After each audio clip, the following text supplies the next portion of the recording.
వృషభం వారికి చూసుకున్నట్లయితే ఈ ఏప్రిల్ 2వ తేదీ నుంచి మే 12వ తేదీ వరకు శనికుజుల కలయికతో పాటు మన రవి కూడా ఏప్రిల్ 14వ తేదీ వరకు కలిసి ఉంటాడు. అంటే ముందు ఒక 14 రోజుల పాటు 3 గ్రహాల కలయిక, దాని తర్వాత వ్యతిరేక ఫలితాలు ఇచ్చేటువంటి శనికుజుల యొక్క కలయిక. దీని మూలంగా మీకు ఎటువంటి మంచి లాభాలు ఉన్నాయి.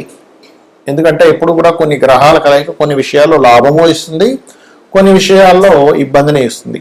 కాబట్టి ఏ విషయాల్లో మీకు బాగుంది, ఏ విషయాల్లో మీరు జాగ్రత్త పడాలి అనేటువంటి అంశాలు చెప్తుంది నేనైనప్పటికీ చెప్పిస్తుంది సాక్షాత్ లలిత అమ్మవారిగా భావిస్తూ ఆ లలితాంబిక అమ్మవారి యొక్క అనుగ్రహం మీకు పరిపూర్ణంగా కలగాలని మనస్ఫూర్తి కోరుకుంటూ, ఇక్కడ లాభస్థానంలో క్రూర గ్రహాల యొక్క కలయిక మంచిదే వృషభం వారికి.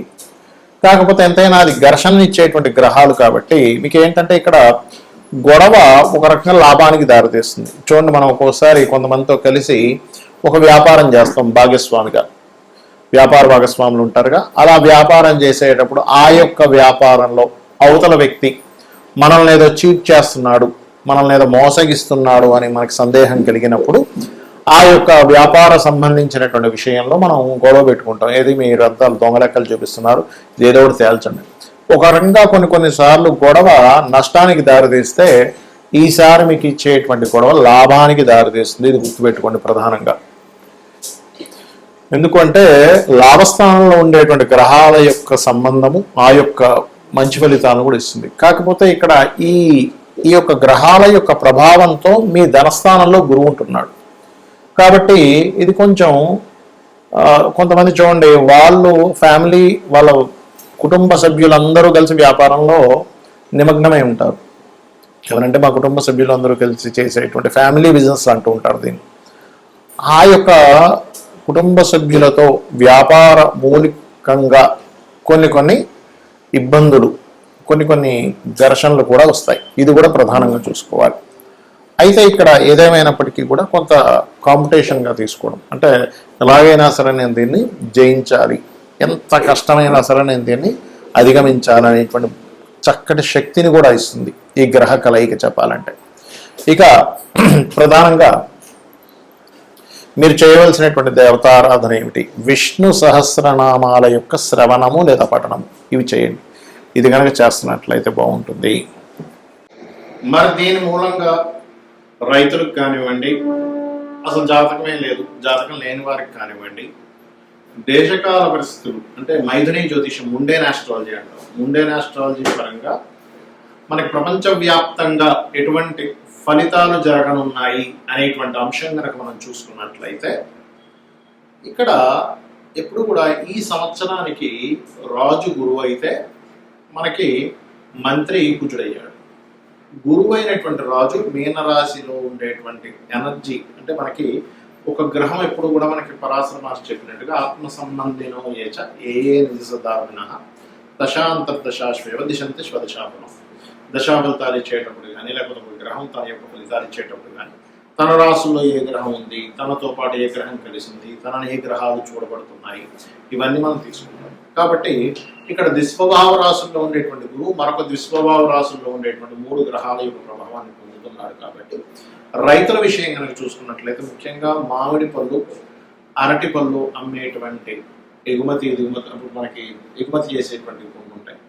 ఇటువంటివి ఈ పంటలు పండించేటువంటి రైతులు కాస్త ముందుగానే వర్షాలు పడబోతున్నాయి, అనవసరంగా పండు ఏదైనా మనకి దెబ్బతింటుంది. ఇప్పుడు ఏంటంటే వడగల వానలు, విపరీతమైన వర్షాలు, లేకపోతే విపరీతమైన గాలులు, ఎండాకాలంలో విపరీతమైన వర్షాలు పడతాయి. చూడండి, గుర్తుపెట్టుకోండి.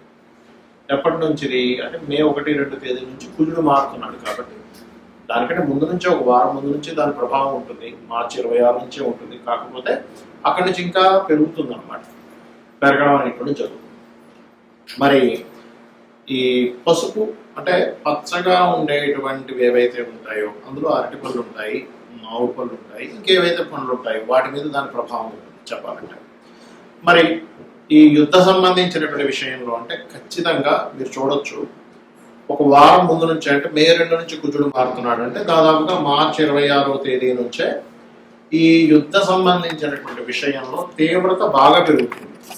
ఇవన్నీ అసలు మనం ఎందుకు చెప్పుకుంటున్నాం, ఎక్కడో జరిగే యుద్ధం గురించి మనకెందుకు అంటే ఎక్కడో యుద్ధం జరుగుతూ ఉందంటే ప్రతి దేశంలో ప్రతి ఒక్కరికి ఏదో రూపంలో వాళ్ళకి దాని యొక్క ప్రభావం పడుతూ ఉంటుంది. అంటే ఏమిటి, ఇప్పుడు మనకి వంట చమురు ఏవైతే గ్యాస్ ఉందో దాని మీద ప్రభావం, పెట్రోల్ డీజిల్స్ మీద ప్రభావం, లేకపోతే ఆయా దేశాల్లో కొంతమంది మన భారతీయులు ఉంటారు. ఆ భారతీయులు అక్కడ ఉంటే ఒకవేళ కొంచెం సరిహద్దు ప్రాంతాల్లో ఉంటే కొంచెం లోపలిగా వెళ్ళి ఉండడం. ఇక్కడ ఏంటంటే యుద్ధం ఎప్పుడూ కూడా పెరగకూడదు, మనందరం అదే కోరుకోవాలి. కానీ గ్రహస్థితులు ఏం చెప్తున్నాయి మనకి, పోయిన సంవత్సరం లాగే ఈ సంవత్సరం కూడా గురువు 3 రాసులు మారుతున్నాడు. పోయిన సంవత్సరం చూడండి, మనకి పరాభవనామ సంవత్సరానికి ముందు మనకి ఏదైతే సంవత్సరం ఉందో విశ్వవసునామ సంవత్సరంలో కూడా మనకి గురువు వృషభ రాశిలో ఉండేటువంటి గురువు మిథునం నుంచి కర్కాటకంలోకి వెళ్ళాడు. అందుకే చూడండి, పరాభవం రాకముందే యుద్ధాలు ప్రారంభమయ్యాయి. దానికి సంబంధించినటువంటి చాలా చాలా చాలా ఇబ్బందులు చూసాం మనం. మరలా పరాభవనామ సంవత్సరంలో కూడా 3 రాసులు మారుతున్నాడు గురువు. అంటే కర్కాటకంలోకి వచ్చేసిన గురువు మిథునంలోకి వెళ్ళిపోయాడు. మిథునం నుంచి మరలా 3 రాసులు, అంటే మిథునము, కర్కాటకము, సింహం, ఇలా 3 రాసులు మారడము, 3 సార్లు పంచగ్రహ కూటమి కలయిక, ఇవన్నీ ఏం చెప్తున్నాయి? ఇజ్రాయెల్లో ఇప్పుడు ఉండేటువంటి విపరీతమైన కాకుల యొక్క దాడి, ఇవన్నీ ఏం చెప్తున్నాయంటే ఇస్లాం కంట్రీస్ ఏవైతే ఉంటాయో అక్కడ ఉండేటువంటి దేశాలకి చాలా చాలా చాలా యుద్ధము యొక్క సంబంధించినటువంటి విషయం చాలా తీవ్ర స్థాయికి వెళ్ళనుంది. కాబట్టి ఇక్కడ ఏంటి, సామాన్య ప్రజలు, అది అక్కడ ముస్లిమ్స్ అయినా ఎవరైనా కానీ, ఇప్పుడు యుద్ధంలో పాల్గొనేటువంటి వాడికి మాత్రమే ఇబ్బంది ఉండేది ఒకప్పుడు. ఇప్పుడు అలాగే అది సామాన్య ప్రజల మీద పడుతుంది. కాబట్టి సామాన్య ప్రజలు అక్కడ ఉండేటువంటి వారు వీలైనంత మటుకు కాస్త అక్కడ ఏదైనా బంకర్లు అవి ఉంటే వాటిల్లో కాస్త ఉండడము, ఇటువంటివన్నీ చేయాలి. ఎందుకంటే ఇక్కడ ఈ 3 గ్రహాల యొక్క కలయిక అనేకమైనటువంటి దేశాలను ఇన్వాల్వ్ అయ్యేలా చేస్తుంది. అంటే వారు కూడా మేము కూడా యుద్ధంలోకి వస్తామనేటువంటి ప్రభావాన్ని పెంచుతూ ఉంటుంది. కాబట్టి ఈ విషయంలో అతి ముఖ్యంగా జాగ్రత్తగా ఉండాలి. మరి దీనికి ఏమిటి, ఇప్పుడు ఇందాక నేను మీకు ఒకటి విషయం చెప్పాను, ఏమన్నా మరి జాతకం లేని వాళ్ళు ఏం చూసుకోవాలి? ఈ 3 గ్రహాలు సహజ 12వ స్థానంలో ఉన్నది కాబట్టి ఖర్చులు, మదుపు పెట్టేటువంటి విషయాలు, వివాహ జీవితం మీద, ఈ 3 మీద జాగ్రత్తగా ఉండాలి. మరి ఎప్పుడైతే ఈ రవి కలుస్తున్నాడో ఈ శనికుజ మధ్యని, కొలెస్ట్రాల్ ఫుడ్ ఎక్కువగా తీసుకోకూడదు, గుర్తుపెట్టుకోండి. ఎందుకంటే సన్ అనేటువంటి గ్రహం ఏదైతే ఉందో అది గుండెకి సంబంధించి కొలెస్ట్రాల్ ఎక్కువ తీసుకునేటువంటివి, జాగ్రత్త పడాలి. అదేవిధంగా రవి రాజులకి కారకుడు. రాజు అంటే ఇప్పుడు ఉండేటువంటి పరిభాషల్లో చూసుకున్నట్లయితే సీఎంలు, పిఎంలు,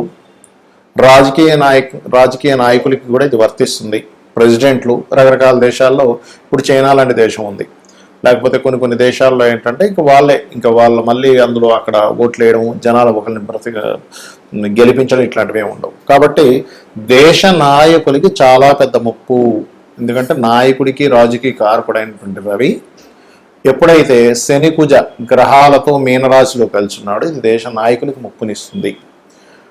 ఇంకోటి ఏంటి, ఈ గురువు అతిచారంలో సింహరాశి వైపు వెళ్ళిపోతాడు. కాబట్టి ఇక్కడ ఏంటి, 3 రాసులు, జలము, అగ్ని, వాయువు, ఈ 3టిని కలుషితం చేసేటువంటిది. ఇప్పుడు ఒక యుద్ధం వచ్చిందనుకోండి, వాయువు కలుషితం అవుతుంది.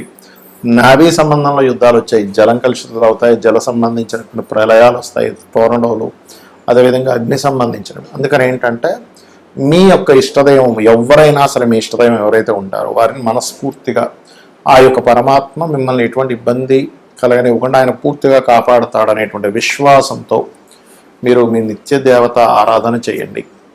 ఇందాక నేను చెప్పినటువంటి పరిహారాలు చేయండి. ఇక్కడ ప్రపంచం ఏ దేశాలు వాళ్ళ యొక్క ఈగోలతో వాళ్ళు అనుకునేటువంటి దీంతో గొడవలు పడుతున్నప్పటికీ సామాన్య ప్రజలకి ఏమీ కలగకూడదు అనేటువంటి సదుద్దేశంతో ఈ యొక్క విషయం చెప్తున్నాను నేను మీకు. శ్రీమాత్రే నమః.